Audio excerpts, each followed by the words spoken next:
Bonjour à tous, j'espère que vous allez bien et que tout va bien pour vous. Écoutez, moi ça va plutôt nickel. On se retrouve après un mois sans avoir sorti de vidéo, je m'en excuse. J'avais des projets de cours à faire et de ce fait je pouvais pas mêler et les vidéos et mes cours. Mais ça y est, cette fois-ci j'ai trouvé quelques outils qui pourraient me permettre de tourner plus rapidement mes vidéos. Je vous passe les détails, mais du coup on va revenir avec un rythme de une vidéo par semaine. Aujourd'hui on va voir 6 GPTs que j'ai créés directement sur ChatGPT. Comme vous pouvez le voir, ce sont les 6 qui sont juste ici. Avant que la vidéo commence, si celle-ci vous plaît, n'hésitez pas à mettre un petit pouce bleu et à vous abonner à cette chaîne, ça me ferait très plaisir et ça m'aiderait énormément pour le référencement. Et sur ce, on est parti sans plus attendre. Alors on va commencer par le GPTs que vous avez déjà vu dans cette vidéo, c'est le logo GPT. Vous avez probablement vu ce GPTs si vous êtes abonné, c'est un GPT qui permet de créer des logos. Alors pourquoi je le représente dans cette vidéo? Tout simplement car j'ai créé une nouvelle fonctionnalité qui, vous allez le voir,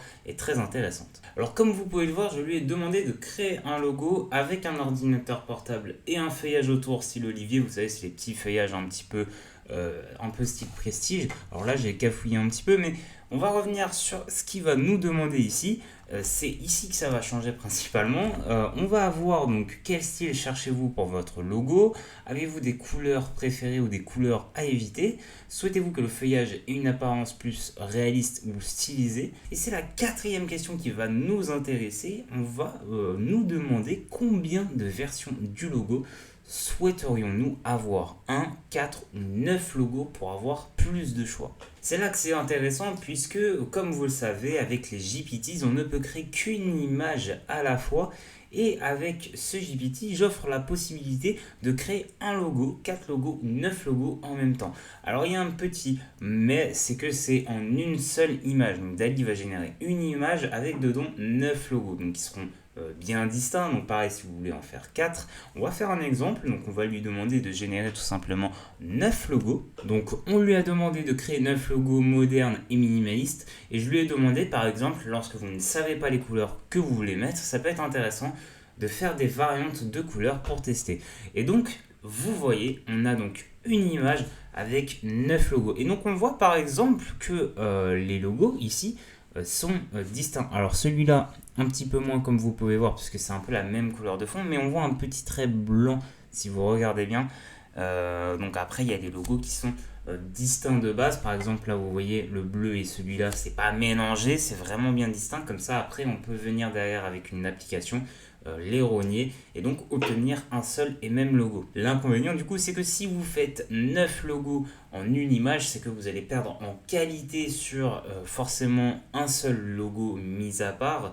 Maintenant on est sur une image comme vous pouvez voir carré, donc c'est en format 1024 par 1024, ce qui veut dire qu'on est dans les alentours de 300 pixels quand même par logo, donc c'est pas non plus dégueulasse. Mais voici globalement la nouveauté de ce logo GPT. Alors pour ce nouveau GPT, je me suis inspiré, donc comme vous pouvez le voir, Canva GPT, de NVIDIA Canva. Pour ceux qui ne le connaissent pas, c'est une application dotée d'intelligence artificielle par lequel vous allez pouvoir faire des dessins et transformer ce dessin en paysage réaliste. Alors en théorie c'est évidemment extrêmement cool, mais en pratique c'est l'est un peu moins puisqu'il faut une carte graphique Nvidia avec une puissance minimale, ce que tout le monde n'a pas forcément. J'ai donc créé ce GPT un petit peu dans le but de compenser. Alors évidemment on va pas du tout avoir les mêmes performances, mais on va tout de même néanmoins avoir un petit quelque chose sur lequel se raccrocher. Alors comme vous pouvez le voir, je vais lui envoyer ce dessin là. Donc comme vous pouvez voir, c'est un dessin très simple et très franchement il faut pas être un dieu pour savoir faire ça. Avec la souris c'est vraiment très simple. Je vais lui envoyer et on va voir ce qu'il va nous générer. Donc voici ce qu'il nous a généré. Donc on a par exemple le format de l'image, donc il va nous détailler forcément le format. Donc si vous envoyez un format carré, il va automatiquement générer une image carrée, en portrait ou en paysage, du coup en paysage. Il va nous détailler également donc le ciel, le terrain, l'arbre, et donc il va détecter évidemment une rivière. Alors attention, puisque dans cette phase il peut y avoir des problèmes d'interprétation, ça peut arriver, c'est très rare puisque j'ai détaillé en fait la plupart des couleurs en fonction de là où elles sont placées dans le dessin. Donc je lui ai détaillé, je lui ai dit aussi de se fier lui à son intuition, mais aussi à ce que moi j'ai rédigé, donc il va se fier sur les deux. Par contre, effectivement, il peut y avoir des problèmes d'interprétation.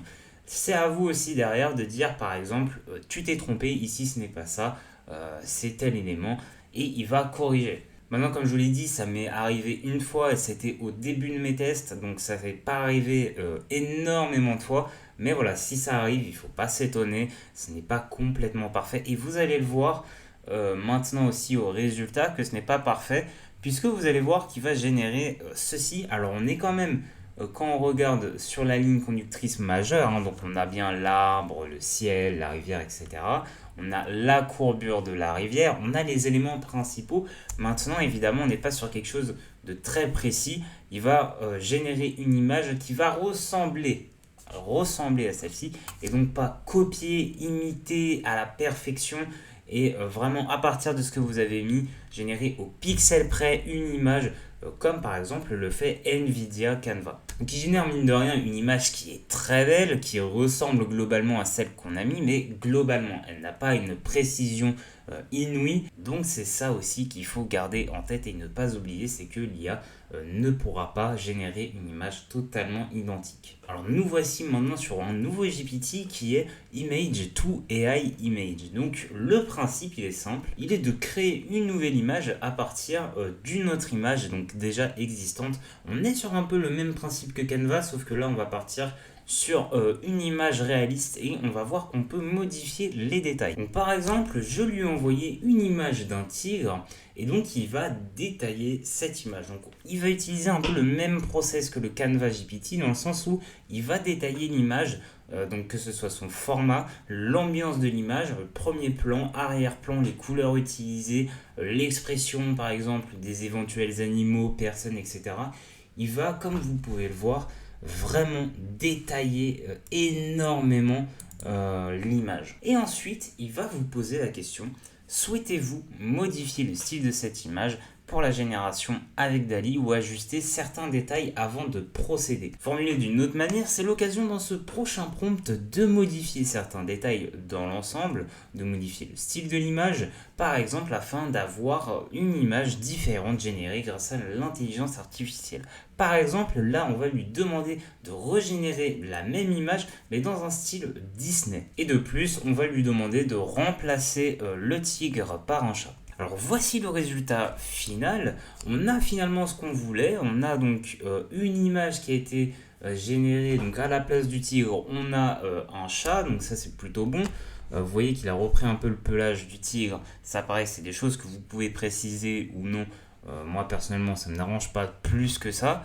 Dans le style Disney, c'est vrai qu'on est un peu sur quelque chose de livre de la jungle, mais on pourrait insister en disant par exemple, tiens, on génère une image style Disney animation 3D, par exemple la Reine des Neiges, mais on a quand même respecté notre demande et surtout l'image finale correspond vraiment à l'image de départ et donc ça c'est vraiment intéressant. Nous voici avec un GPT que certains m'ont demandé, le voici, c'est le GPT Ultra. Alors on l'a déjà vu dans une de mes vidéos et dans un de mes lives, c'est un GPT qui va reprendre complètement le style de génération de texte de ChatGPT. Un exemple vaut mieux que 1000 mots, donc je vais lui demander de m'expliquer ce que sont les espaces de Banach. Alors c'est un concept mathématique qui est vraiment très compliqué. C'est vraiment du programme Bac+3, Bac+4 je crois, vraiment en mathématiques. Donc on voit le résultat qui génère qui est juste déjà colossal. La taille du texte qui a généré est vraiment conséquent. En fait tout ça est parce que le GPT Ultra est configuré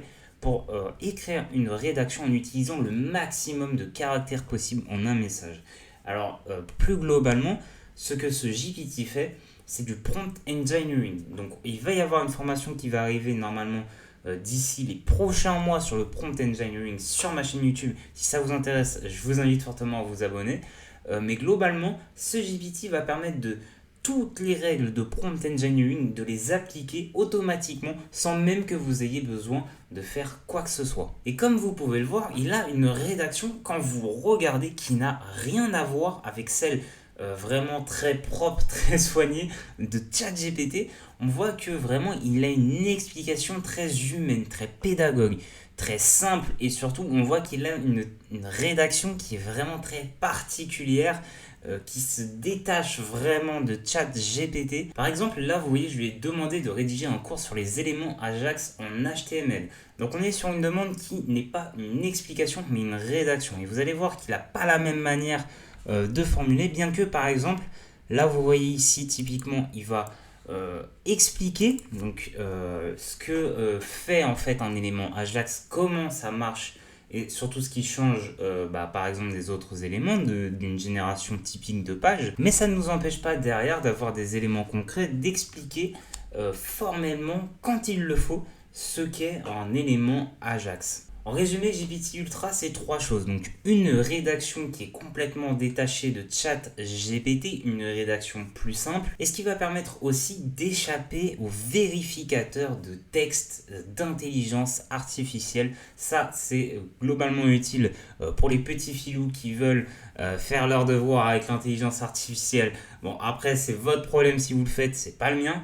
Mais globalement, voilà, ce GPT génère des textes qui ne sont pas vérifiés et qui ne sont pas détectés par les vérificateurs d'intelligence artificielle. D'une autre part, il utilise les règles de prompt engineering, ce qui vous permet globalement de réduire, comme vous voyez, largement les prompts pour avoir des résultats qui sont néanmoins très qualitatifs. Ensuite, on va parler du Code Master AI et du Code Review GPT. Alors, ces deux GPT, on va en parler ensemble. On va pas vraiment les traiter spécifiquement puisqu'ils sont très longs à détailler. Donc, ce que je vais faire, c'est les introduire brièvement. Donc là, par exemple, on a parlé d'éléments Ajax. Je vais lui demander de rédiger un exemple de site internet type blog avec un élément Ajax pour afficher une requête de newsletter. Donc là, vous voyez qu'il va partir directement. Et en fait, ce GPT, il va décomposer le code et il va réfléchir surtout d'une manière bien différente que ChatGPT. Il va vraiment réfléchir d'abord à la conception avant de concevoir. Alors là, ça se voit pas puisque je lui ai demandé de rédiger un exemple très bref. Mais vous voyez qu'il va complètement décomposer votre demande. HTML, CSS, JavaScript, parce que c'est mieux d'avoir évidemment 3 pages avec 3 codes distincts de 3 langages différents que d'avoir l'ensemble mélangé comme a tendance à le faire ChatGPT. Et la deuxième chose sur laquelle le Codemaster va s'appuyer, c'est les règles, les fondamentaux et surtout les bonnes pratiques à avoir en programmation. Pour ça, le Codemaster AI s'est entraîné sur une vingtaine de codes que je lui ai fournis et dans lequel lui-même a interprété des choses comme étant bonnes ou pas bonnes. Même moi, j'ai donné 2-3 arguments qui font que certaines choses sont bonnes ou pas bonnes. Mais globalement, il va s'appuyer donc sur l'ensemble de ces données pour générer des codes de manière bien plus structurée. Et aussi, il peut faire des codes beaucoup plus longs que ChatGPT, puisque quand vous lui donnez une idée d'application, un truc tout bête, par exemple de faire un snake en Python, il va décomposer finalement le code de sorte à se dire voilà, d'abord il faut donc utiliser le module pgame, on va faire telle chose, etc. Il va décomposer vraiment, il va créer un plan en fait d'abord avant de passer à la génération du code. Ce que ChatGPT, si vous lui demandez ça, ne fera pas. Donc voilà globalement l'utilisation du Codemaster AI. C'est une programmation qui est plus efficace que ChatGPT. Donc globalement, vous pouvez faire des codes qui sont beaucoup plus longs, de 200-300 lignes, en décomposant du coup en plusieurs messages, parce que le Codemaster va garder une continuité au fur et à mesure. Il va suivre un plan et non pas suivre une idée générale et rajouter au fur et à mesure des choses qui ne fonctionneront peut-être pas. Et on va utiliser du coup le dernier GPT qui est le Code Review GPT, où là par exemple je vais le mentionner. Donc Code Review GPT, pour mentionner comme ça, je vous rappelle, il faut les avoir soit vous, donc c'est vos GPT, soit les avoir directement ici dans votre barre. Donc par exemple, lorsque vous utilisez par exemple souvent le GPT Ultra, si vous l'épinglez, vous pouvez faire ce que je viens de faire. Et donc là, je vais lui demander de réviser le code. Et donc, enfin là, j'aurais dû le mettre au pluriel.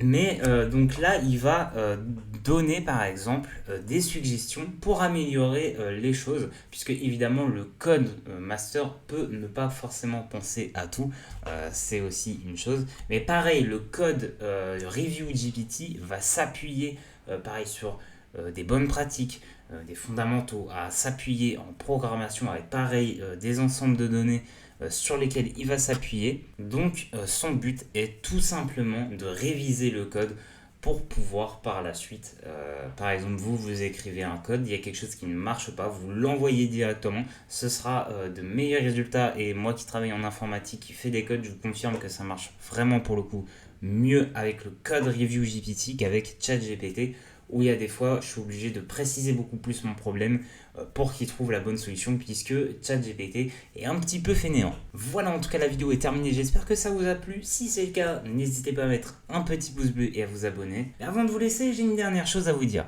Comme vous pouvez le voir, tous les GPT que j'ai créés sont sur ChatGPT. Dernièrement, une fonctionnalité est arrivée sur Copilot. Ce sont les Copilot GPTs. Et donc, dans le cadre de cette nouvelle fonctionnalité, la majeure partie des GPTs seront disponibles sur Copilot. Sur ce, c'est tout pour moi. Je vous laisse. On se retrouve la semaine prochaine pour une nouvelle vidéo. À bientôt.